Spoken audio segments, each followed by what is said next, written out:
It's the same course that continues to divide and isolate America from the world by substituting bluster and bullying for direct diplomacy, by ignoring our allies and refusing to talk to our enemies, even though presidents from Kennedy to Reagan have done just that, because strong countries and strong leaders aren't afraid to tell hard truths to petty dictators.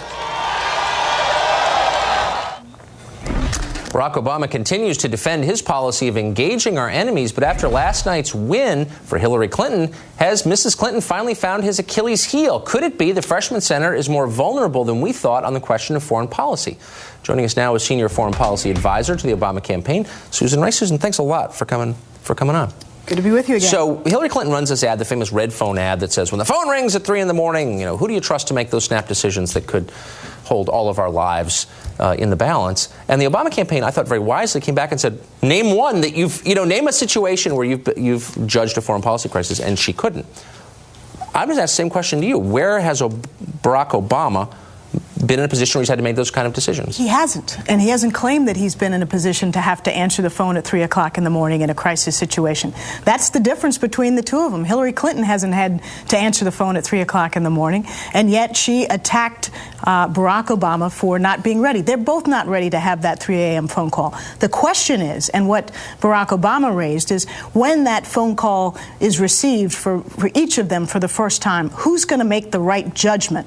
Who is going to make the right decision on the critical foreign policy issues of the day, whether it was the decision to go to war in Iraq or the decision to give President Bush the benefit of the doubt and beat the drums of war with Iran? Hillary Clinton has made the same wrong judgment as John McCain and George W. Bush. Barack Obama has made a very different judgment. So neither one of them, and nor John McCain for that matter, have had that 3 a.m. phone call that others have had. And I think we have to be honest about that. Well, good for you for saying that. I mean, I've asked that question of Hillary Clinton supporters, and they, rather than just saying she hasn't, they've come up with less believable, right? But Tucker, let's go into what pile on, said. But no, I know what they've said. They've said, first of all, as you pointed out, they said, nothing for almost 30 seconds. Well, she went to the 1995 Beijing and then she went to the Beijing Women's Conference, which of course was a crisis. And then she claimed that she played an instrumental role in negotiating the Northern Ireland peace agreement. George Mitchell, who was the negotiator, said she was not directly involved. She claimed she went to Kosovo and opened the border with Macedonia, and yet the border opened the day before she arrived on that trip through no direct involvement of her own. They knew she was coming and they opened it up. Well, such is the power of Hillary Clinton, Susan. Well, there you go. So here's something that I think I may be one of 4 people who noticed this, but it really struck me. So Barack Obama has held in a steadfast way to this policy of meeting with our enemies. They may hate us, but we can't make it better until we talk to them. He said that in the face of a lot of criticism, meet with the heads of states of Iran, North Korea, Cuba, people who really hate us. Then he comes out and says, and I'm quoting now, he's not going to meet with Hamas, democratically elected Hamas. Quote, you can't negotiate with somebody who doesn't recognize the right of a country to exist. Is that the criterion now? Well, let's be clear. What he said was that after due preparation and in order to advance our interests, he would be more than willing to consider meeting with the heads of state of countries with which we have adversarial relationships as a way of trying to see if through negotiations and other forms of pressure we can't get the desired result. Hamas is a different case. Hamas is a terrorist organization. Hamas is determined to affect Israel's destruction. Hamas is not a state. Hamas is not a head of state. Okay, so they're a terrorist organization. But the government of Iran, which we think bankrolled the 1983 barracks bombings in Beirut, killing all those U.S. Marines. They are a government that has been a state-sponsored Absolutely. terrorism. Same with North Korea, peddling methamphetamine throughout Same with Europe. the government of Sudan, with which this government has There you go. But closely. we don't have a problem with them. But Hamas is not a state.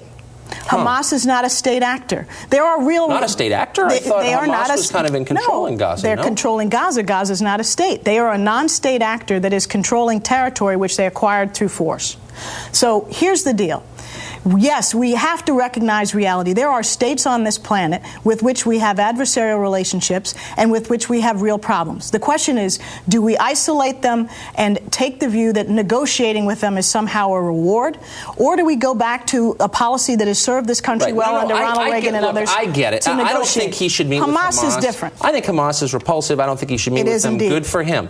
But the only difference is it's a political one. He's under fire for his views on Israel that would be politically unacceptable to say say he's going to meet with them. Come on, Tucker, you know that's true, He has Susan. been very clear on this point for the entirety. Of course he has. He's not stupid. And that is there is a distinction between meeting with any terrorist organization that is out to destroy our critical ally versus meeting with the government. What about out to destroy us? North Korea and Iran are out. Well, you could George argue Bush to destroy has negotiated with North Korea, and he's opened diplomatic channels to Iran. Bush. I'm just saying by that measure. When you are a state, when you control territory, when you are, for like it or not, a member of the international community, that is a very different status from being a terrorist organization that is a non-state actor determined to destroy one of your critical allies. So what Barack Obama has said about Hamas is that Hamas should be isolated. It should not be part of the negotiations until it renounces terrorism, recognizes Israel, and accepts to be bound by all the agreements that the PLO had previously made. Should we have, I want to ask about NAFTA, but I'm so interested in this I can't control myself. Should we, Barack Obama, like George W. Bush and the neocons, is always out there extolling the virtues of democracy and dealing with the people and empowering them, etc. Should we have backed an election, as we did, in which Hamas had the opportunity to become democratically elected? Well, I think that was a very questionable decision on the part of the administration. But if you're committed to the idea of democracy as the highest good, how can you not? It was a mistake. Look what happened. So you recognize, and Mr. Obama recognizes, that democracy is not the end. No, democracy is the beginning. Democracy is what you need to have a capable state that is willing to behave responsibly in the international community. But democracy empowered Hamas. And that's why the policy of the Bush administration was mistaken. So maybe democracy is not always good. Democracy needs to be built from the bottom up. It's not just about an election. It's about democratic institutions, about civil society, free press. And that was woefully absent in the case of the Palestinian elections. We got Hamas, and we now have the consequences. Very quickly, your campaign has said nobody, and you've said nobody from the Obama campaign met with the Canadian government to talk NAFTA. That has turned out to be untrue. What happened? I gave you the best answer I had at the time. Well, I believe I'm sorry that it turned out to be incomplete. Here's what happened. There was a press report that you cited last week when we spoke, that the two people from the Obama campaign initiated and had a meeting with the Canadian ambassador to tell the Canadian ambassador that don't believe what Barack Obama is saying on the campaign trail. He's really not serious about NAFTA. That never happened. There was no such meeting. It was never initiated by the Obama campaign, and that message was never delivered. What we learned subsequently is that there was a low-level meeting in Chicago initiated by the Canadian consulate with Austin Goolsbee, who is an economic advisor to Barack Obama. They had a discussion. No point in that discussion did Austin Goolsbee say anything different from what Barack Obama has said in public. Okay. He said we have to open NAFTA to ensure that environmental and labor standards are in the core agreement. The summary of that message, written by somebody else, was leaked by the Canadian government, and it distorted what the actual body of the message said. And the Canadian government has apologized. They have said that characterization was inaccurate. And today, the Prime Minister of Canada has called for an investigation into the whole incident. And when Canadians investigate, step back, watch out. You don't mess around. Susan Rice, thank you very much. Thank you.